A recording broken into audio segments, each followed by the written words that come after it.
we will explore the engagement of key stakeholders, success factors, and challenges in implementing pharmacy-based vaccination. Our discussion will be divided into two parts. First, we will cover the essential collaborations among stakeholders, highlighting how health professionals, policymakers, and the public have joined forces to support pharmacy-based vaccination. Second, we will discuss the key success factors and challenges, focusing on what contributed to the success of pharmacy-based vaccination as well as the initial obstacles encountered. Here's an overview of how key stakeholders such as healthcare professionals, policymakers, and the public were engaged in promoting pharmacy-based vaccination efforts across 7 countries. Let's begin with the engagement of key stakeholders in Australia. Non-pharmacist health professional groups in Australia have been involved in discussions around pharmacist-led vaccinations, mainly in advisory roles within working groups. Policymakers engaged early on to address gaps in Australia's vaccination coverage, drawing on international evidence and examples from the Queensland pharmacist immunization pilot. Public demand surged, driven by trust and convenience, and was bolstered by TV adverts, government messaging, social media promotions, and media coverage, especially during the COVID-19 pandemic. Moving on to Canada. In Canada, collaboration with other health professionals ensured that pharmacists received proper training and certification for providing immunization services. Pharmacists worked closely with policymakers on immunization campaigns and established a framework for proper training and certification of pharmacists to deliver vaccination services. Pharmacists also educated policymakers on how these services could improve overall immunization rates. Public support in Canada was built through educational campaigns aimed at raising awareness about the vaccination services provided by pharmacists. Next, let's take a look at France. Physicians and nurses in France were initially opposed to vaccinations by pharmacists, so there were limited partnerships with other health professionals. However, within the pharmacy sector, there was strong support from unions, students, and academic institutions, which helped push the initiative forward. Policymakers, particularly the Ministry of Health, played a key role in establishing pharmacist-led vaccinations. One-on-one meetings were conducted with MPs, during which international examples, studies, and survey results were used to advocate for change. Public support for pharmacist-led vaccinations in France grew through press campaigns that highlighted international successes and a public opinion survey that showed that a majority of French people were in favor of pharmacist-led vaccination. Today, 94% of French people trust their pharmacists for vaccination. Turning to Ireland now. In Ireland, the pharmacy profession took a more collaborative path, working to reassure other health professionals of pharmacists' competence and skills in delivering vaccination services. The Department of Health and the National Immunization Office provided strong support for pharmacists in delivering vaccination services. Research conducted after the first vaccination season showed high levels of patient acceptability and satisfaction. Public support in Ireland was also built through radio adverts and in-pharmacy information. Let's shift our focus to Portugal. The successful vaccination results from pharmacists in Portugal were highlighted at various conferences promoted by health entities and health professionals. When it comes to partnerships with policymakers, Portuguese pharmacists consistently engaged in meetings promoted by the General Directorate of Health, demonstrating the value of pharmacists to health payers. To gain public support, a satisfaction survey was conducted with those vaccinated during the first national campaign against influenza. The results showed that 94% of respondents were satisfied or very satisfied with the service. Since 2008, an annual immunization campaign has continued to develop nationally. Let's turn our attention to the United Kingdom. In the UK, particularly in Wales, initial concerns from general practitioners or GPs focus on the safety and financial impact. Commissioning bodies address these concerns by auditing the quality of information provided to patients in pharmacies. National guidance provided clear direction, securing commitment to flu vaccination services and boosting confidence among commissioners. Many pharmacies also took proactive measures to raise awareness about these services directly with patients. As a result, vaccination numbers have increased considerably in recent years.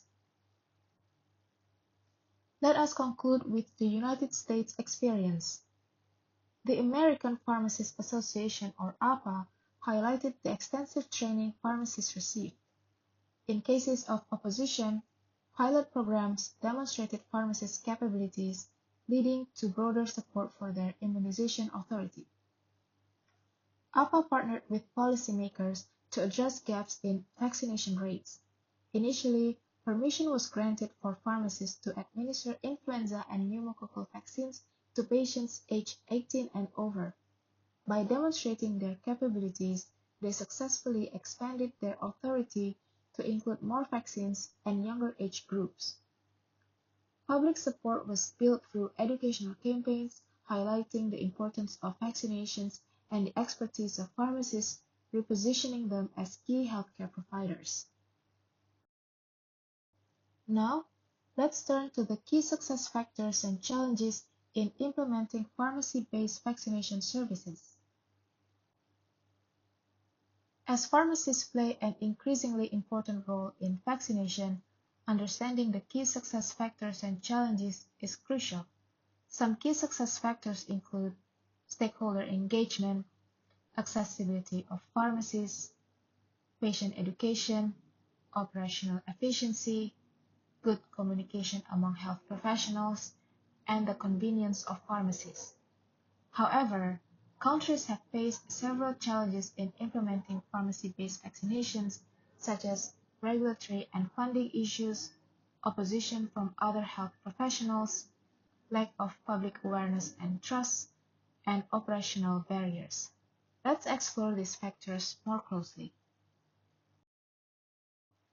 First, let's take a look at the key success factors. The first factor is stakeholder engagement. This has been especially important in countries such as Australia, Ireland, and the UK. These countries have engaged stakeholders to establish training and regulatory frameworks for pharmacist-led vaccination. Another critical factor is accessibility. Canada, Portugal, and the UK highlight the accessibility of pharmacies, including no appointment access and extended hours, which help improve vaccine availability. Community pharmacies are well distributed, covering both urban and rural areas where medical services may be less accessible. Then there's patient education. Portugal and the US have made great strides in addressing vaccine hesitancy. By educating patients and building trust, they help people feel more confident about getting vaccinated at their local pharmacies. When it comes to operational efficiency, Portugal and the UK highlight how pharmacies can reduce the strain on healthcare systems during peak vaccination times, such as flu season. This efficiency helps ensure that more people can get vaccinated quickly and easily. In France, communication and collaboration between pharmacists and other health professionals played a crucial role in implementing pharmacy-based vaccination. Lastly, convenience is another key success factor. The preference for community pharmacy vaccinations stems from the perception that community pharmacies offer less stressful environments with a lower risk of exposure to sick individuals. While these factors are crucial for success, there were also some challenges in implementing pharmacy-based vaccination. Some of the common challenges reported by countries are as follows. First, one major challenge is regulatory and funding issues. Canada and the US reported facing insufficient regulatory support and funding which made it difficult to provide sustainable vaccination services through pharmacies. Another challenge is opposition from health professionals. In France and Ireland, some health professionals initially expressed concerns about pharmacists' training and scope of practice, slowing down program implementation. There was also the issue of public awareness and trust. In Ireland and Portugal, many people were unaware that pharmacists offer vaccination services. Building awareness was key to overcoming this challenge.